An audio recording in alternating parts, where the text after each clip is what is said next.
I'm Carrie McMahon with Pig Health Today, and I'm with Paul Yeske, veterinarian at Swine Vet Center in St. Peter, Minnesota. And Paul, you're going to be talking about the secure pork supply and the importance of it right now. Yeah, the secure pork supply plan was put together as a mission to improve biosecurity and to help make sure that in case some bad situation, some foreign animal disease would enter the country, that we would have a plan for the farms that survive. And so the idea is that the farms would plan ahead for concerns like that and would be able to have a more complete biosecurity plan so that they could assure everyone that their herds were still negative. And that's become quite important right now. Foreign animal disease has always been a concern, and there's a lot of different diseases to be concerned, but ASF has certainly got everyone's attention. Including your customers? Yes, absolutely. And I think most of our producers have always been concerned about biosecurity, and really what Secure Pork Supply is doing is taking the biosecurity to the next level. And it's outlining the procedures and documenting the procedures so that if there's someone needs to review how the procedures are being done, it gives a great opportunity for them to do it very quickly and in an organized manner.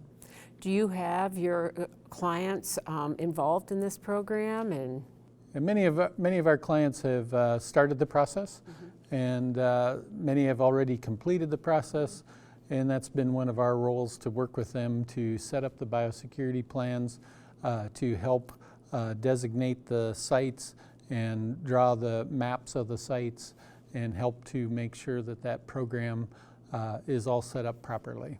So that's the veterinarian's role is going to be pretty big in helping. I think it will be.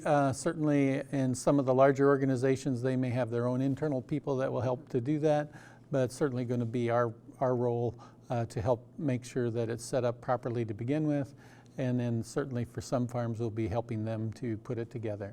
Do you think that will be good enough to help with this African swine fever, should it?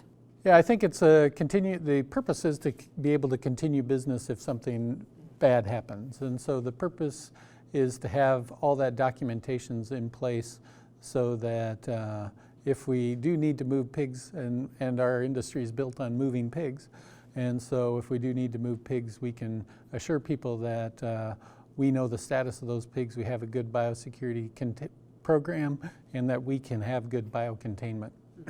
So what would you tell producers then about this, or tell them to get involved? Or yeah, I think the Secure Pork Supply Plan's a great opportunity to review some of the procedures you're probably already doing, and strengthen some of the weak areas that may be out there, and to understand the program.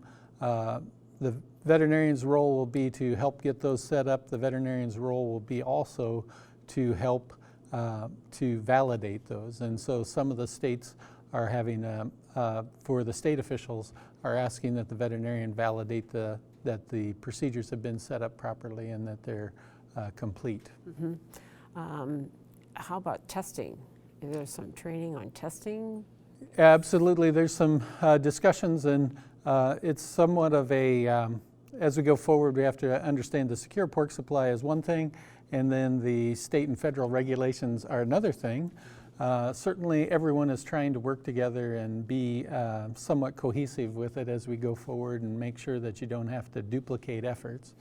But one of the items being discussed as people look at the ASF situation and how can we be ready is if we get into the situation where we do have to do testing, it becomes a very big biosecurity risk to go out and do testing in the positive farms. And how do we get that done with a limited number of people? And so one of the things that's being looked at is, can we do like they did in the avian influenza, where they had trained people that were able to go out and collect samples. Now this won't be the first step. This will be once we've had a positive and we're in a situation where now we need to know the status of many herds. And so the first step will still certainly be done by the state and federal officials to understand that we do have a problem, and then going forward then this opportunity to train others to collect samples so that we don't have to put farms at risk biosecurity wise. Sounds good. Thank you, Paul, for filling us in. I hope we do a lot of training, and I hope we do a lot of work, and I hope we never have to use it. And the reality is that I think we all have to really pay attention to this one, because we've seen just how fast it can move. That's right. Thank you, Paul, for visiting with us today about the secure pork supply.